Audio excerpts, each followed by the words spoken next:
morning everyone. Welcome back to our online class again. In the last class we have discussed about the introductory part of this lesson कि why the conditions created for the emergence of nationalism कि हमारे यहाँ हम बात करते हैं कि राष्ट्रवाद की शुरुआत कैसे हुई भारत में, तो उसकी कुछ कंडीशंस हमने पिछली क्लास में पढ़ी थी कि किस प्रकार उन्होंने ऑपरेसिव लॉज बनाए, किस प्रकार हमारे इंडस्ट्रीज और क्राफ्ट को उन्होंने खत्म कर दिया था, किस प्रकार उन्होंने हमारे जो ऑपरेसिव लॉज थे उसमें ट्राइबल और पीजेंट्स की लाइफ को हमारे यहाँ चेंज कर दिया था और एडवर्सली इफेक्टेड था। तो उसके साथ साथ हमारे यहाँ किस प्रकार के जो उनकी व्यवस्था थी और हमारे संसाधनों का दोहन था, संसाधनों का शोषण था, वो किया गया अंग्रेजों के द्वारा। किस प्रकार हमारे यहाँ के राजाओं को हरा के उनकी जगह पर शासन कर दिया गया कि वो व्यापारी के तौर पर आए थे। तो ये सारी कंडीशन रही हमारे यहाँ नेशनलिज्म की इमरजेंसी। फिर हमारे दिमाग में आया कि what is the country India, India जो देश है क्या, एंड फॉर होम किसके लिए है। तो उसका जवाब क्या था, जब नेशनलिज्म की बात आई तो इंडिया क्या है, India is the country of its own people, यहाँ के लोगों का है ये भारत, और विदाउट एनी डिस्क्रिमिनेशन और differences of caste, religion, region, language etcetera. और ये भारत किसका है, सभी लोगों का, उसमें चाहे किसी भी जाति, किसी भी धर्म, किसी भी रंग, किसी भी भाषा से बिलोंग करते हैं, सबका है भारत। एंड फॉर होम, और ये इसके संसाधनों किसके लिए हैं, all the resources and system of India is for Indians only. और जो हमारी व्यवस्था है भारत की और जो भारत संसाधन है उनके ऊपर है किसका, भारतीयों का है। ये क्वेश्चन जब राइज हुआ तो हमारे नेशनलिज्म की शुरुआत हुई कि भारत किसका, भारतीयों का। और कौन भारतीय, से किसी भी जाति, किसी भी वर्ग के रहने वाले लोग, किसी भी धर्म के व्यक्ति हो, कोई भी भाषा बोलते हो, भारत सबका है। और यहाँ के संसाधन है उनके ऊपर हम सबका नियंत्रण है, होना भी चाहिए। सबका नियंत्रण नहीं है, जिसके ऊपर नियंत्रण तो अंग्रेजों का, लेकिन होना हमारा चाहिए। ये संसाधन किसके लिए, हमारे लिए है। अब उसके लिए हमारे यहाँ ज्यादातर 1850 के बाद एनवायरमेंट बना, और आपने देखा 1857 की रिवोल्ट हुई। उसके बाद धीरे धीरे हमारे पास नेशनलिज्म, राष्ट्रवाद है, ये आगे बढ़ता चला गया। और धीरे धीरे इसके लिए बहुत सारे संगठन बने जिन्होंने की इस विचार को और आगे बढ़ाया। जैसे इसमें कुछ महत्वपूर्ण नाम है, Poona Sarvajanik Sabha, the Indian Association, the Madras Mahajan Sabha, the Bombay presidency association. उसके बाद ये जितने भी संगठन बने, और सबसे महत्वपूर्ण Indian national Congress, INC, Indian national Congress.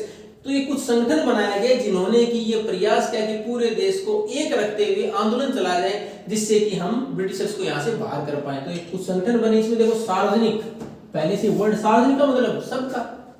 तो ये कुछ संगठन हालांकि कुछ पर्टिकुलर एरियाज में ही काम कर रहे थे, जैसे इसमें पूना वर्ड जोड़ दिया गया, जैसे बॉम्बे है कुछ पर्टिकुलर एरिया में, लेकिन ये सब के लिए ओपन थे, सब लोग इसमें काम कर सकते थे। तो ये संगठन बनाए गए थे हमारे यहाँ भारतीयों को एक साथ चलने के लिए, कुछ संगठन जो कि पूरे देश में नेशनल मूवमेंट चला पाए। अब उसके अंदर हमारे यहाँ ये जितने भी संगठन थे, इन्होंने किसके लिए काम किया, इन्होंने काम किया worked with the idea of sovereign. It means the Indians are empowered with the decisions to take their own affairs, कि हम खुद के डिसीजंस खुद लेंगे। सोवरेन का मतलब होता है संप्रभु, जो अपने खुद के निर्णय खुद लेता हो। जैसे भारत की बात करें, no country can guide India what decisions to be taken for our own people, की कोई बाहर का व्यक्ति भारत में नहीं बताएगा कि भारत के लोगों के लिए क्या डिसीजन लिए जाने। It's our own country, our own government which elected by us is going to take the decisions, यानी हम खुद डिसीजन लेते हैं, हम लोग डिसीजन लेते हैं, हमारे रिप्रेजेंटेटिव हमने चुने, वो डिसीजन लेंगे कि हमें क्या करना है।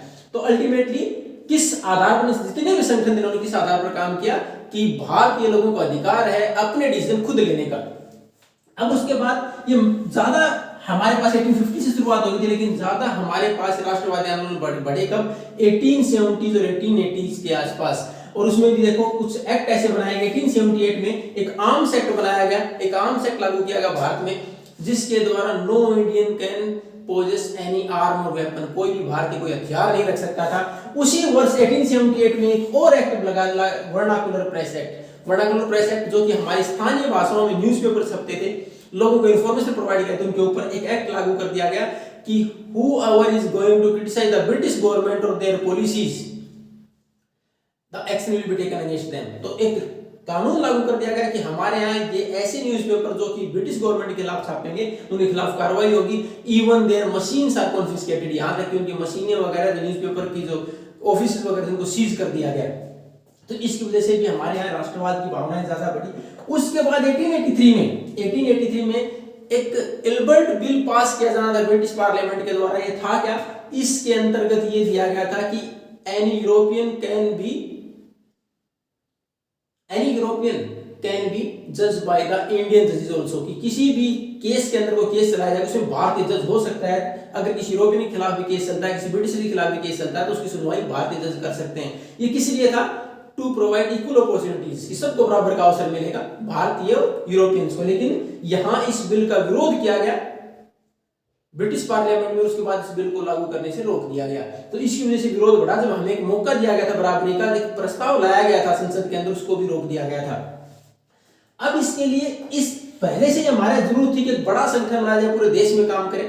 जैसे तो कुछ अलग अलग एरिया में काम कर रहे थे, इनमें से अगर कांग्रेस को छोड़ दे तो अब जरूरत थी एक बड़े संगठन की। और उस बड़े संगठन की इस एल्बर्ट बिल के बाद तो और ज्यादा जरूरत महसूस होने लगी कि there must be an organization which can speak for the whole of India and which has unity in all over India, जिसकी खुद की इकाई हो, पूरे देश में काम करती हो और उसके द्वारा सरकार पर दबाव बनाया जाए। फिर स्थापना हुई 1885 में इंडियन नेशनल कांग्रेस की।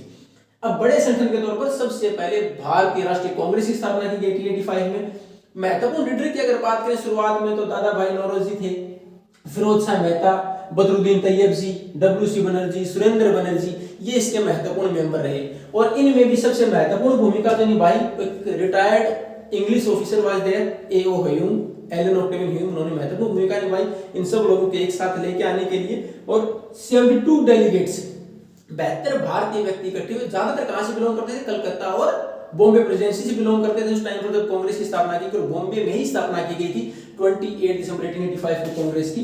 तो बड़े संगठन के तौर पर कांग्रेस की स्थापना की गई। पूरे देश में एक राष्ट्रीय आंदोलन को गति देने के लिए, एक दिशा देने के लिए कांग्रेस की स्थापना की गई थी। इसमें सब महत्वपूर्ण अगर भूमिका A.O. ह्यूम के बाद में दादा भाई नौरोजी, जिनको द ग्रैंड ओल्ड मैन के नाम से जानते हैं, कुछ समय के लिए ब्रिटिश पार्लियामेंट के सदस्य भी रहे थे। और ये पब्लिसिस्ट जो पब्लिसाइज करता हो इंफॉर्मेशन को आगे लोगों तक पहुंचाता हो, ये लिखते भी थे, जिसके द्वारा ये जानकारी आगे तक और ज्यादा पब्लिसाइज करते। और इन्होंने जो हमारे यंग नेशनलिस्ट और युवा राष्ट्रवादी थे, उनको आगे गाइड भी किया देश की एकता के लिए, अखंडता के लिए और आजादी के लिए आगे काम करने के लिए। तो ये था हमारे पास राष्ट्रवाद का उदय। और महत्वपूर्ण कारण हमने पढ़े कि किस प्रकार उनकी पॉलिसीज थी। फिर अल्टीमेटली हमें खुद महसूस हुआ वी आर एक्सप्लॉइटेड बाय, कि हमारा शोषण हो रहा है। उसके बाद कुछ एक्ट ऐसे लागू कर दिए ब्रिटिश गवर्नमेंट ने, जिसकी वजह से हमारे नेशनलिज्म की जो हमारे फीलिंग्स थी और बढ़ी, जिसमें से कि महत्वपूर्ण थे arms act, vernacular press act, Albert bill को पास न किया जाना। तो ये कुछ महत्वपूर्ण रहे। उसके बाद हमारा एक बड़ा संगठन बनाया गया जिसका नाम था इंडियन नेशनल कांग्रेस। और इसके अगले टॉपिक में हम पढ़ेंगे किस प्रकार शुरुआत इंडियन नेशनल कांग्रेस ने की थी ब्रिटिश गवर्नमेंट के खिलाफ। शुरुआत में इसमें डोमिनेट कौन थे, मॉडरेट, जो कि ज्यादातर ब्रिटिश गवर्नमेंट से अपील करते थे कि एक इस प्रकार काम होना चाहिए। ज्यादा इन्होंने एक्सट्रीम मेथड्स नहीं अपनाए। उसके बाद इसमें धीरे धीरे एक्सट्रीमिस्ट आ गए थे। तो we are going to continue in the next class about the initial stage of Congress, how it worked. Thank you and have a nice day.